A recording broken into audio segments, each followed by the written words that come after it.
Assalamualaikum warahmatullahi wabarakatuh. Waalaikumsalam warahmatullahi wabarakatuh. Syukur alhamdulillah kita nyatakan pada pagi hari ini kita segar, badan sehat walaupun marek-marek sedikit. Kita sampai di musola, sudah melaksanakan sholat subuh dan kita pun kembali membuka kitab Quran untuk kita ulang-ulang kajinya. Kemudian ke depan ikutan kita Nabi Muhammad Rasulullah Sallallahu Alaihi Wasallam, kita menyatakan salawat Allahumma sholli ala Sayyidina Muhammad wa ala ali Sayyidina Muhammad. Jadi kemarin kita sudah bercerita tentang 7 makom sifat Tuhan pada diri. Nah, kini kita kembali merujuk kepada cerita Isra wal Mi'raj. Jadi seketika Rasulullah itu Isra, dia banyak mendapat pengalaman. Nah, seketika Mi'raj juga beliau juga banyak dapat pengalaman. Jadi sebenarnya cerita Isra wal Mi'raj itu adalah cerita syariat, cerita untuk mempermudah kita paham tentang ajaran Islam. Namun itu penting. Nah, di antara cerita-cerita itu adalah seketika Nabi Muhammad bertemu dengan Nabi Ibrahim di langit ke-7. Nah, itu. Jadi Nabi Muhammad mengucapkan salam kepada beliau, dan salam Nabi dijawab oleh Nabi Ibrahim. Nah, di situ Nabi Ibrahim memberikan pesan dan nasihat kepada Nabi Muhammad. Apa kata Nabi Ibrahim? Muhammad, sesungguhnya sorga itu adalah tanah yang subur. Suburnya bersangatan. Tapi belum ada tumbuh-tumbuhan di situ. Belum ada buah-buahan, biji-bijian dan sebagainya. Nah, jadi sampaikan kepada kaum engkau atau umat yang engkau, hendaklah beliau-beliau itu setelah sholat dia mengucapkan subhanallah walhamdulillah wala ilaha illallah wallahu akbar la haula wala quwata illa billahi alil azim sebanyak 33 kali. Jadi bersamaan dengan dia mengucapkan itu tadi, maka bersama dengan itu pula Allah menumbuhkan tumbuh-tumbuhan, biji-bijian, buah-buahan bagi yang menyatukan wiritan itu. Nah, jadi tidak sia-sia Pak Jun kalau sudah subuh ataupun sudah sholat apapun, duduk kita berzikir itu kita mengingat pesan Nabi Ibrahim tadi. Kemudian kita berwirid, artinya mengulang-ulangi ucapan subhanallah walhamdulillah wala ilaha illallah wallahu akbar la haula wala quwata illa billah. Nah, itu diucapkan itu 33 kali.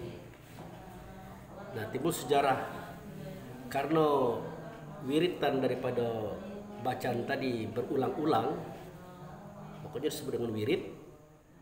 Karena sifatnya itu adalah untuk menumbuh kembangkan makanan, minuman serta fasilitas kita di akhirat. Maka dikatakan oleh Nabi Ibrahim hendaklah itu dibaca 33 kali. Nah, lalu apa itu sejarahnya?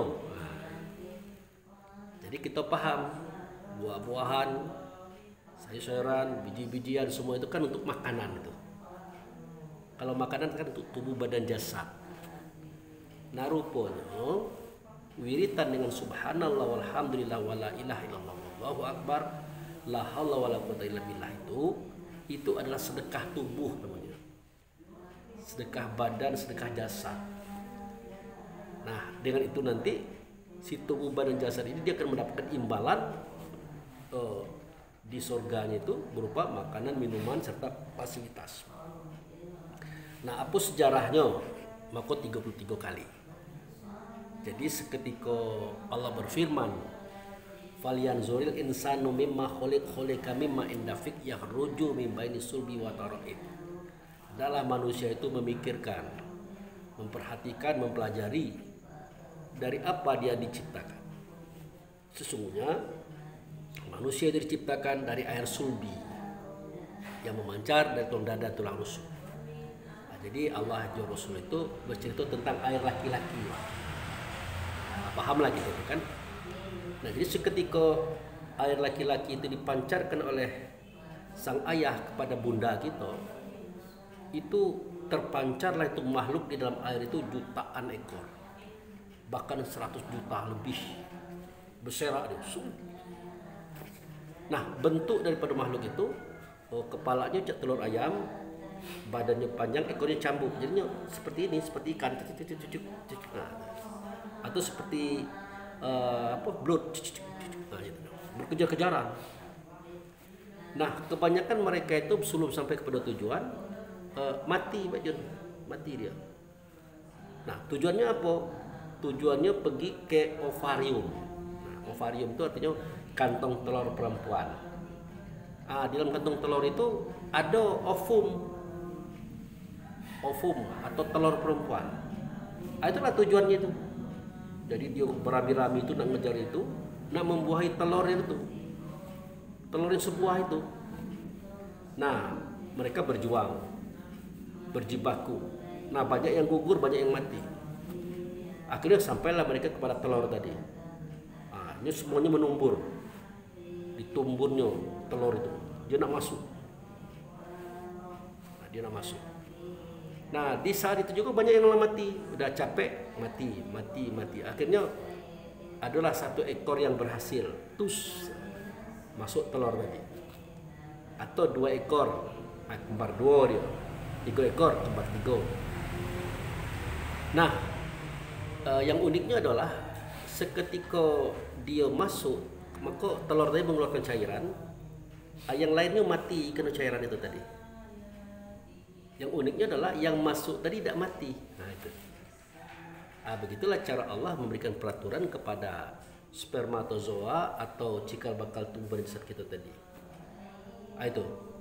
Nah, kemudian yang unik lagi, kapan mereka ini belajar tentang itu?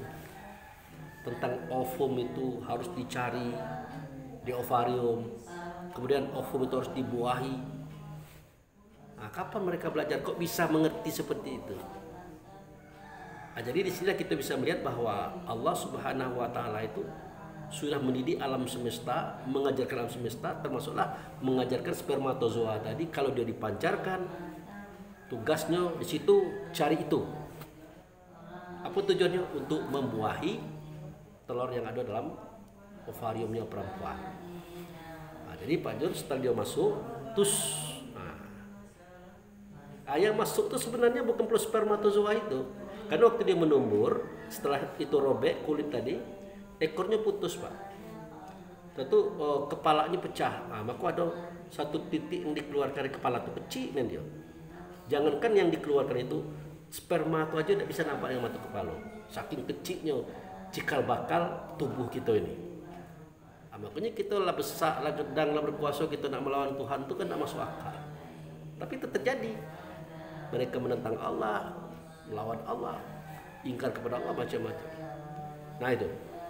Nah jadi setelah dia masuk ke dalam, kan dia menyatu tuh spermatozoa dengan telur tadi.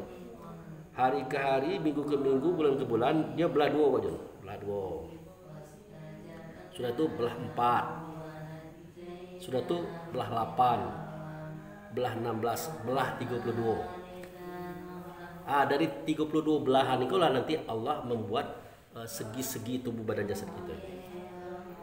Nanti kata Allah dan Rasul, dia bukan 32, akan menjadi 33. Kapan? Itu seketika Allah tiupkan roh ke dalamnya. Tsumma sawahu wa nafakha fihi min ruhihi wa ja'ala lakum sam'a wal absara wal afida qalilan ma tashkurun. Jadi setelah ditiupkan roh itu, apa yang terjadi? Nah, rupanya tubuh badan jasad yang terbuat daripada ovum dan sperma tadi, dialah punya telinga, tapi belum bisa dengar, Pak. Dengan masuknya roh, dia bisa dengar. Dia sudah punya mata, belum bisa lihat. Dengan masuknya roh tadi, dia bisa lihat. Dia sudah punya hati, belum bisa merasa. Nah, dengan maksudnya hati itu, roh tadi ke hati tadi punya rasa. Dia sudah punya otak, belum bisa berpikir. Dengan maksudnya roh tadi, maka kita bisa berpikir. Tapi kata Allah, sayang 1000 kali sayang, manusia itu dikit yang berterima kasih, dikit yang bersyukur. Padahal dengan pendengaran, dengan penglihatan, dengan perasaan dan pemikiran, mereka itu bisa bekerja. Dengan bekerja dapat duit, dengan duit jadi orang kayo, dengan kayo jadi orang berpangkat, dengan pangkat jadi orang besar. Nah, kalau Allah tidak tiupkan roh ke dalamnya, manusia itu tidak ada apa-apa. Nah, makanya ketika kita tidur di malam hari itu kan hina gitu. Pangkat kita hilang, jabatan kita hilang, kesadaran kita hilang. Kenapa? Waktu itu roh keluar. Seperti kita ceritakan dalam surah Az-Zumar ayat 42 kemarin. Allah menggenggam roh orang yang sudah mati, dan Allah menggenggam roh orang yang masih hidup sewaktu dia sedang tidur. Menahan yang mati karena bangkainya lah hancur di tanah, melepaskan yang satu lagi karena bangkainya masih tidur di kasur. Sesungguhnya kejadian tidur ini adalah kejadian yang amat besar, kata Allah. Bagi siapa? Bagi mereka yang berpikir, bagi mereka yang belajar, bagi mereka yang mau menggali dan mengkaji. Itu aja hilang fungsi kita. Apalagi kalau roh tadi memang keluar betul, artinya tidak balik lagi ke tubuh. Jiwa pun melayang, mati namanya. Nah, seganteng apapun orang, secantik apapun orang, tidak ada lagi orang yang suka. Macam imam ini kan masih bujang nih. Kalau dikasihkan cewek cantik, mau? Maulah. Apalagi keturunan orang baik-baik, nu cantik, nu soleha, duitnya banyak pula. Wah, itu jangan lama-lama, mam. Tetapi kalau rohnya tidak ada lagi, mau imam tuh? Tidak mau lah. Walaupun keturunan orang baik-baik, duitnya banyaknya cantik, tidak mau. Nah, kenapa sampai kita tidak mau atau imam tadi tidak mau? Ya karena tidak ada rohnya tadi. Itu. Sudah tuh seorang presiden, jenderal bintang 5, badannya besar, 200 kilo. Nah, kalau rohnya tidak ada lagi, dibanding dengan ayam mati di pasar itu yang harganya katakanlah 50.000 sekilo, tidak ada apa-apanya. Seorang presiden bintang 5, badan besar, tidak ada apa-apanya. Kalau kita beli ayam sekilo 50.000, Bu, boleh tak ditambah seon? Boleh Pak, tapi tambah 5.000. Dihargainya 1 on tuh 5.000. Tapi kalau presiden, jenderal bintang 5, badannya 200 kilo, rohnya tidak ada lagi, siapa yang nak nerimanya? Nih 200 kilo nih, gratis. Tidak ada. Jangankan orang lain, keluarganya baik tidak mau lagi menerima. Istrinya tidak mau menerima, anaknya tidak mau menerima. Malah mondar-mandir mencari Pak Imam. Mana Pak Imam tadi? Ngaku, Bu? Aku ada Pak Imam. Bapak Imam cepatlah mandikan, bawalah ke kuburan. Di usia secara urus, hilang harga awak. Kalau dulu ya cinta hidup semati, hidup bersama mati bersama. Kini mati awak dulu, ada suruh capek-capek. Tidak ada harga lagi. Kenapa? Karena roh tadi sudah tidak ada. Nah, jadi dari situ kita dapat pelajaran ternyata manusia ini, nak laki-laki, nak perempuan, dia akan berharga seketika roh itu ada. Roh itulah kebesaran Allah yang ditiupkan ke dalam diri kita. Nah, jadi kembali kepada cerita kita tadi, itulah sejarahnya kenapa 33 kali Pak Jun. Memang belahnya belah 2, belah 4, belah 8, belah 16, belah 32 dimasuki oleh roh tadi 33. Nah, tubuh badan jasad inilah nanti yang nak makan nak minum. Di dunianya nak makan nak minum, nanti di akhirat juga nak makan nak minum. Maka dipesankan oleh Nabi Ibrahim, sampaikan kepada kaum engkau wahai Muhammad, umat yang kau yang Muhammad, jangan lupa mengucapkan subhanallah, walhamdulillah, wala ilaha illallah, wallahu akbar, la haula wala quwata illa billah. 33 kali kan dihitung di sini nih. Nah, tentu sudah 10 ditambah 1 jari lagi. Nah, kemudian ada lagi di kawan tuh kan pakai manik-manik itu kan. Subhanallah, subhanallah, subhanallah. Nah, itu diharapkan kita seketika membaca itu konsen artinya apa yang kita sebutkan, yang kita ucapkan itu tasanuk ke dalam rasa, terasa keadaannya. Nah, supaya dia terasa bagaimana? Kita harus ngerti. Seketika mengucapkan subhanallah, apa artinya? Maha suci Allah. Alhamdulillah, apa artinya? Segala puji bagi Allah. Apa lagi? Allahu Akbar. Satu, apa artinya? Allah Maha Besar. Satu, la ilaha illallah. Satu apa lagi? La haula wala quwata illa billah. Artinya apa? Tidak ada kekuatan, tidak ada kekuasaan kecuali hanya Allah. Nah, ini yang perlu kita pahami ilmunya. Seketika kita mengatakan subhanallah itu Pak Jun, kalau ditanya kepada orang, kenapa Bapak mengucapkan subhanallah? Ya karena aku mensucikan Allah.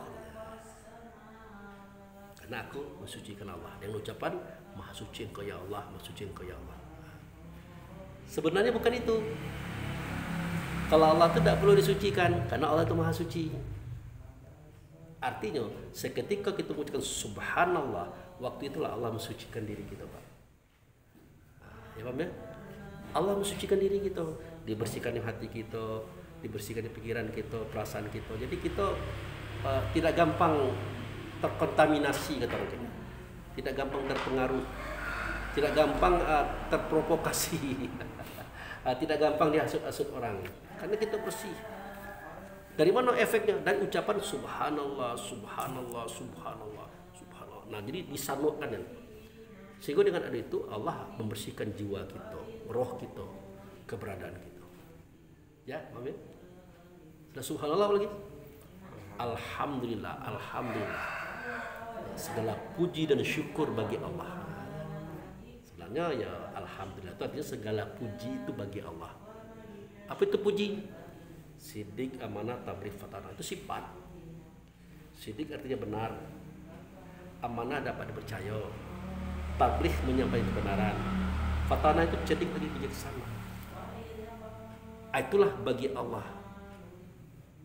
Itu kita ucapkan berkali-kali. Artinya dengan adanya kita mengucapkan itu, Allah memberikan kita sifat itu, Pak. Sidik diberikannya, amanah diberikannya, tabligh diberikannya. Jadi setiap manusia itu kan punya sifat rakus batang kekurangan. Tapi dengan adanya kita mengucapkan alhamdulillah tadi, maka sifat sidik itu ditanamkan oleh Allah. Sifat benar tadi. Nah, sifat jujur, sifat ikhlas. Jadi tidak main-main itu ucapan-ucapan itu. Ada konsekuensinya daripada Tuhan. Nah, itu dikasihnya sidik. Itu dikasihnya amanah, artinya dia percaya, Allah itu percaya. Dikasih rezeki dikit, maka Pak Jun itu kan kalau makan jangan dibuang-buang. Orang kini kan banyak daging dibuang, ikan dibuang. Nah kalau nak dibuang jangan ambil banyak-banyak, ngerti itu. Nah, ambillah sedang-sedangnya sebisa-bisa kita makan. Bahkan jangan satu rimah nasi pun yang tinggal kalau bisa. Nah kalau zaman Nabi Muhammad Pak Jun karena beliau tidak makan nasi, makan gendum itu sampai dijilat itu Pak. Jangan sampai terbuang. Kenapa seperti itu?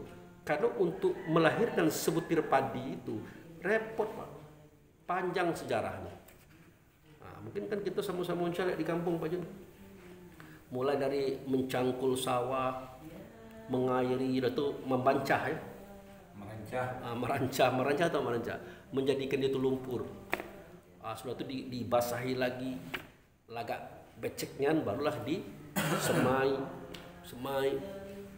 Sudah tuh dijago-jago, disiram air, ada air dimasukkan air. Itu tiap hari jago. Kalau lah besar juga nanti lah mulai ada bulirnya. Dijago perlu dari burung, tikus. Sesudah itu dia mulai ranum, dia mulai tua. Mulailah kita berpikir bagaimana cara nak memanennya. Dipanggillah kawan-kawan, kaum kerabat beramai-ramai, dipanen itu. Sudah dipanen, diangkat, dimasuk dalam karung, diangkat, disimpan. Belum cukup, dijemur. Sudah dijemur, dijago pula daripada ayam. Lah keringnya baru ditumbuh. Jadilah dia beras. Sebegitu berat proses itu. Jadi nasi berbuang-buang banyak. Dasar manusia itu kata Allah memang tidak bersyukur, bukan kurang bersyukur, tidak bersyukur. Dia tidak tengok sejarah bagaimana satu butir nasi itu diciptakan Tuhan sampai jatuh ke piring mereka. Nah, itu. Jadi kalau kita mengucapkan alhamdulillah tadi, amanah kita ditingkatkan. Kemudian tabligh. Nah, kalau tabligh itu artinya menyampaikan Pak Jon. Kita bersuara, kita berkata, tidak ada kita lakukan kepada diri kita, keluarga kita orang lain kecuali yang elok-elok aja, yang elok-elok aja. Kalau tidak elok kita enggan melakukan itu. Itu tabligh artinya menyampaikan. Jadi tabligh kok bukan hanya ustaz. Sagalo kita. Nah, kalau kita ngasih anak bini makan yang halal, memberikan sesuatu kepada orang yang halal, baik dan bermacam-macam itu ditingkatkan oleh Allah karena kita mengucapkan alhamdulillah, alhamdulillah. Nah, terakhir ada potonah yang keempat, cerdik lagi bijaksana, sering dapat inspirasi, sering dapat petunjuk, hanya karena kita mengucapkan alhamdulillah, alhamdulillah setelah sholat. Itu jadi jangan tidak diucapkan dengan ikhlas. Sudah alhamdulillah apa lagi? Subhanallah walhamdulillah Allah Akbar kan? Apa arti Allah Akbar? Allah Maha Besar. Berarti Allah punya kebesaran kan? Imam tahu kebesaran Allah itu apa? Kebesaran Allah itu Pak Jun, roh itu. Itulah yang ditiupkan ke dalam tubuh imam, ke tubuh Pak Jun, ke tubuh Pak Abu. Apa bukti besarnya? Nah, mari kita tengok. Pertama kita ambil analisa. Sewaktu kita masih bujang Pak Jun, kita ndak kayak bini kita hari ini itu pasti ada sebabnya.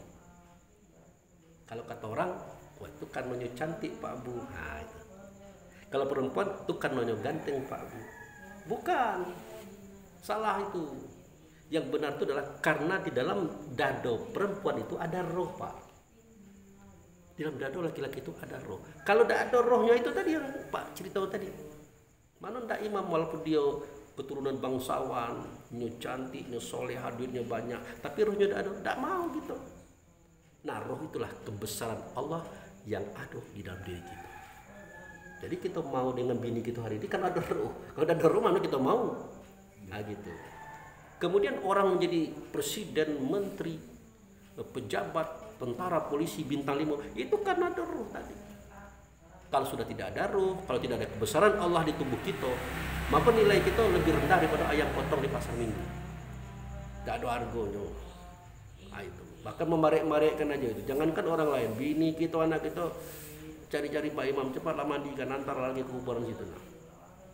Kalau punya menjadi hidup semati itu tak jauh tuh. Cerita ya. Iya cerita. Itu Allahu Akbar. Itu apa lagi tuh? La ilaha illallah. Artinya tidak ada Tuhan selain Allah. Muhammad Rasulullah. Nah seketika kita mengatakan la ilaha illallah, la ilaha illallah, la ilaha illallah. Apa yang tumbuh dalam diri kita? Suatu keyakinan.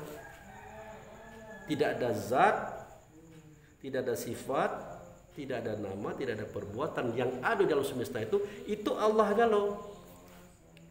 Sehingga diajarkan oleh Allah kepada kita, kalau datang orang baik Pak Abu Fikri ngasih kue misalnya, ngasih teh pagi-pagi, Cak Pak Jun itu, nah ingat itu aku yang memberi itu melalui Pak Jun. Nah kepada aku bersyukur kalian itu, kepada Pak Jun berterima kasih. Nah itu coba Pak Jun. Karena itu tadi pemahaman la ilaha illallah tadi. Nah kali itu kan enak gitu, cepat paham. Tapi seketika awak sudah menyapu rumah Pak Jun di rumah tuh, tiba-tiba dalam pikiran kulit pisang, kulit jagung. Awak sudah nyapu halaman kan? Nah itu kalau kita tidak bisa-bisa Pak Jun marah gitu, jengkel, emosi gitu. Tapi kita tahu tidak ada zat, tidak ada sifat, tidak ada nama, tidak ada perbuatan. Itu juga kerjanya Allah kan. Allah membuang kulit pisang ke Pak Jun. Allah membuang jagung, makan jagung di halaman Pak Jun. Tapi melalui orang tadi. Iya. Itu. Mana ayatnya Pak Abu? Lah itu yang kita baca-baca waktu musibah. Wala nablu wa nakum bisaimil kafi wal jua. Ada kan? Aku benar-benar akan menimpakan kepada kamu. Aku benar-benar akan menimpakan kepada kamu sedikit rasa takut. Nah, itu musim COVID kemarin. Kekurangan buah-buahan. Nah, itu nggak tahu kita lapaya-paya mau kelingking dikarungi, jangan sampai dimakan kalong macam-macam. Pagi-pagi kelingking pajun lebih. Iya, nah itu. Nah, itu Allah yang mengurangi itu, mengurangi harta benda. Motor baru 3 hari dikredit atau dami orang. Nah, itu Allah punya kerja. Nah, apalagi mengurangi bahkan nyawa. Jadi sedikit rasa takut, ya. Buah-buahan kita yang diambil oleh tupai, oleh apa-apa, oleh manusia, harta kita terbakar atau apa, bahkan kematian anak keluarga kita karena apapun alasannya, kata Allah itu kerja saya, itu kerjanya aku, hanya menggunakan mereka-mereka yang berperan sebagai pelakunya, itu pun aku pilih, tidak segala orang. Buktinya kalau kita nengok kelengkeng Pak Jun boneh-boneh kan tidak ada niat kita ngambilnya, tapi ada orang lain. Wah, itu boleh ke malam kelak, tinggal mematahkan tangkai aja lagi. Ah gitu. Iya. Jadi orang yang bakal melakoni kehendak Allah tadi sudah dipilih, sudah ditentukannya. Tidak sembarang orang. Nah, itu seketika kita mengucapkan la ilaha illallah. Jadi ilmu itu diberikan oleh Allah. Seketika orang memberikan kebaikan, kita tahu oh ini Allah memberikan. Terima kasih ya Allah, Engkau sudah berikan aku 50.000, 100.000 melalui Pak Imam misalnya kan. Nah, terima kasih Pak Imam gitu. Nah, gitu. Dan apa lagi? La haula wala quwata illa billahi aliyil azim. Tidak ada kekuatan, tidak ada kekuasaan kecuali di Allah lah adanya. Jadi kekuatan kita, kekuasaan kita ini bukan, itu dari Allah segala-galanya. Nah, jadi kebanyakan Pak Jun orang bercerita baik, tidak bisa membuktikan apakah benar kekuatan dan kekuasaan kita itu dari Allah. Jawabnya benar. Cak mana cara menganalisanya? Roh. Nah, roh tadi itulah kebesaran Allah yang ditiupkan dalam tubuh kita. Akhirnya apa? Kita kuat, kita berkuasa, kita punya segala-galanya. Berarti benar tidak ada kekuatan, tidak ada kekuasaan, tidak ada semuanya itu di kita kalau bukan dari Allah. Nah, itulah roh tadi barang. Jadi dengan adanya kita tahu ini, oh iya. Nah, jadi waktu tidur kenapa? Tidak punya orang dayo. Kalau orang tidur itu kan tinggal lah, maaf ngomong gitu. Untunglah laki-laki, kalau perempuan malu gitu kan tak singkong. Nah, tidak sadar dia. Bakaruah loh lagi. Secantik-cantik perempuan kalau dengannya sedang tidur, tidak lemah nih banyak bakaruah. Sama laki-laki, apalagi sudah mati. Nah, itulah kira-kira kenapa Nabi Ibrahim pesankan, wahai Muhammad, sampaikan kepada kaum engkau, umat engkau, bahwa surga itu adalah tanah yang subur, tapi belum ada pohonnya, belum ada sayur-sayurannya, buah-buahannya. Perintahkan kepada mereka mengucapkan subhanallah walhamdulillah wala ilaha illallah wallahu akbar setiap sudah sholat. Karena itu akan menumbuhkan buah-buahan, biji dan sayur dan makanan serta fasilitas makanannya, kepentingan tubuhnya di alam sana nanti. Jadi itu Pak Jun uraiannya. Semoga bermanfaat. Ya Imam sebagai generasi muda itu semoga bisa ditumbuh kembangkan dan bisa diamalkan. Ya, terima kasih. Wabillahi taufiq wal hidayah. Assalamualaikum